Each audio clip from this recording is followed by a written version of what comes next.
ನಿಮ್ಮ ಹಳೆ ಒಡವೆನ ಅಧಿಕ ಬೆಲೆಗೆ ಮಾರಬೇಕೆ? ಅಟಿಕಾಗೆ ಕಾಲ್ ಮಾಡಿ 8880 ಅಟ್ಟಿಕಾ ಗೋಲ್ಡ್ ಕಂಪನಿ. ಇನ್ನು ಎಸ್ಐಆರ್ ಲೋಪದ ಬಗ್ಗೆ ಬಿಜೆಪಿ ಜೆಡಿಎಸ್ ದೂರು ಕೊಟ್ಟ ವಿಚಾರಕ್ಕೆ ಸಂಬಂಧಪಟ್ಟಂತೆ ಬಿಜೆಪಿ ಜೆಡಿಎಸ್ ದೂರು ಕೊಡೋದು ಒಂದು ನಾಟಕ. ಕಲಬುರಗಿಯಲ್ಲಿ ಗೃಹ ಸಚಿವ ಪ್ರಿಯಾಂಕ್ ಖರ್ಗೆ ಈ ರೀತಿ ಆರೋಪವನ್ನ ಮಾಡಿದ್ದಾರೆ.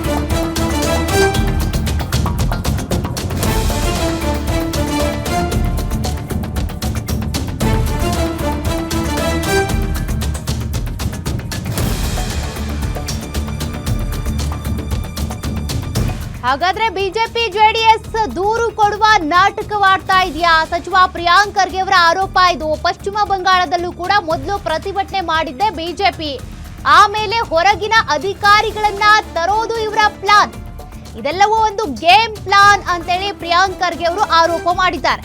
ಹಾಗಾದ್ರೆ ಹೊರಗಿನ ಅಧಿಕಾರಿಗಳನ್ನ ಕರೆಸ್ಕೊಳ್ಬೇಕು, ತಮಗ ಅನುಕೂಲ ಆಗೋ ರೀತಿಯಾಗಿ ಎಸ್ಐಆರ್ ಪ್ರಕ್ರಿಯೆ ಆಗ್ಬೇಕು ಅಂತ ಬಿಜೆಪಿ ಜೆಡಿಎಸ್ ಈ ರೀತಿಯಾಗಿ ಕಾಂಗ್ರೆಸ್ ವಿರುದ್ಧ ಆರೋಪ ಮಾಡಿ ದೂರು ಕೊಟ್ಟಿದ್ಯಾ? ಬಿಜೆಪಿಯವರು ಇದು ಸ್ಟ್ಯಾಂಡರ್ಡ್ ಆಪರೇಟಿಂಗ್ ಪ್ರೊಸೀಜರ್. ವೆಸ್ಟ್ ಬೆಂಗಾಲ್ನಲ್ಲೂ ಕೂಡ ಈ ಪ್ರಕ್ರಿಯೆ ಪ್ರಾರಂಭ ಆದಾಗ ಪ್ರತಿಭಟನೆ ಮಾಡಿದ ಯಾವ ಪಾರ್ಟಿ ಹೇಳಿ? ಬಿಜೆಪಿಯವರೇ.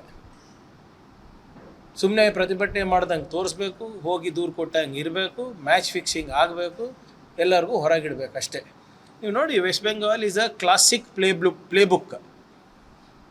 ಅಲ್ಲೂ ಅವರೇ ಪ್ರೊಟೆಸ್ಟ್ ಮಾಡಿದ್ದು. ಈಗ ನೀವೇ ಹೇಳಿ, ಕ್ಯಾಬಿನೆಟ್ನಲ್ಲಿ ಒಂದು 12 ತೀರ್ಮಾನಗಳಾಗಿದೆ.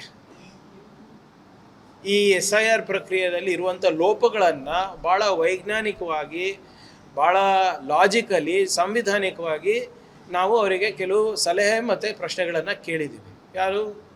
ಕರ್ನಾಟಕ ರಾಜ್ಯ ಸರ್ಕಾರ. ನಾನು ವೈಯಕ್ತಿಕವಾಗಲ್ಲ.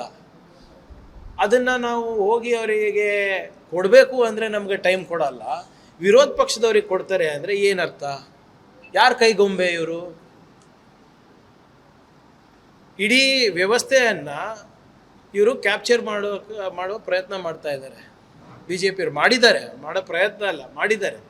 ವೆಸ್ಟ್ ಬೆಂಗಾಲಲ್ಲಿ ನೋಡಿದ್ದೀರಾ, ತಮಿಳ್ನಾಡಿನಲ್ಲಿ ನೋಡಿದ್ದೀರಾ, ಕೇರಳನಲ್ಲಿ ನೋಡಿದ್ದೀರಾ, ಬಿಹಾರ್ನಲ್ಲಿ ನೋಡಿದ್ದೀರಾ. ನೀವೇ ಹೇಳಿ, ಚೀಫ್ ಎಲೆಕ್ಷನ್ ಕಮಿಷನರಿಗೆ ಯಾಕ್ರಿ ಜುಡಿಷಿಯಲ್ ಇಮ್ಯುನಿಟಿ ಬೇಕು? ಅವರು